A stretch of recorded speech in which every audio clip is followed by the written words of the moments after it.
what is Vault Capital and what type of bank it is, because in a nutshell, people have heard about there are A banks, B banks, C banks, right? So help us understand, what does Vault Capital fall into the category, and what is the best fit of clients for you guys? Yeah. So yeah, I think that to clarify too, in the industry, there's your A banks, which are your bricks and mortar kind of banks. There's your mortgage finance companies that are just like A lenders, but they don't have a branch presence. So these are your A type of banks where you're going to get your best rates and terms and service. Then there's alternative lenders that are out there, like the Equitable Bank, Home Capital, Community Trust. There's a number of them that are out there, right? And then there comes the private lenders. And in the private space, it's a wide group. There's individual private lenders as well as institutional private lenders. We're more on that institutional side, where we are actually set up as a mutual fund trust, similar to a MIC with a different little bit of regulation on that, but that's kind of where we fit. And where I see ourselves as not necessarily as private. We're kind of that in between your B as well as your private. So we call ourselves more near B. That's kind of where we fit in the space. And I think to clarify too, for the borrowers that are out there too, just because you get placed with an alternative lender or with a private lender doesn't mean you're B, you're second tier. You shouldn't be qualified as an A client, right? You can still be a great client, but you might need a short-term solution. That's why you choose an alternative lender. Maybe that's why you choose a private lender, right? So don't get confused. Don't feel bad because you're in that position, because a lot of people who are very good clients, credit-worthy and strong income, that's where they go for a solution.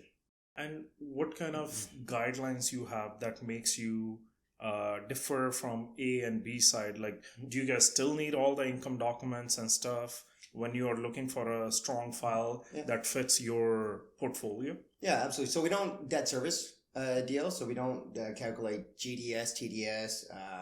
We just need common sense underwriting, right? So what we ask for is we want decent credit profiles, typically 600 plus. And we do ask for 3 months bank statements, but just to see that the client can afford their payment, right? We're not a loan to own type of lender.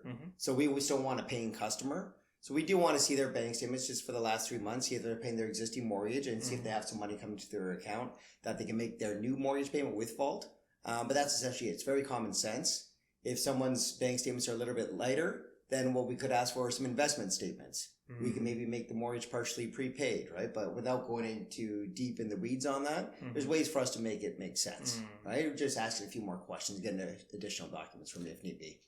As long as the deal makes sense. Yeah. Like if the client is asking for maybe the mortgage of 1.5 million, right? And their mortgage payment is going to be way high. You need to see how they're going to make the monthly payments, right? Yeah, we want to see that how they're going to be able to make the payment, use a common sense approach around that. But again, we're in that phase where, because we're in that near B kind of phase, you don't want to be in this private mortgage, regardless of how good it is, right? The rates, the service and everything. You don't want to be here for a long, long time. You want to use this as a Band-Aid solution before you transition to either an alternative lender or an A lender, or to sell and exit out of the mortgage, right? So think of us as a Band-Aid solution for a short term, but one that offers great service, great terms, and flexibility. So that's where we kind of fit in that space.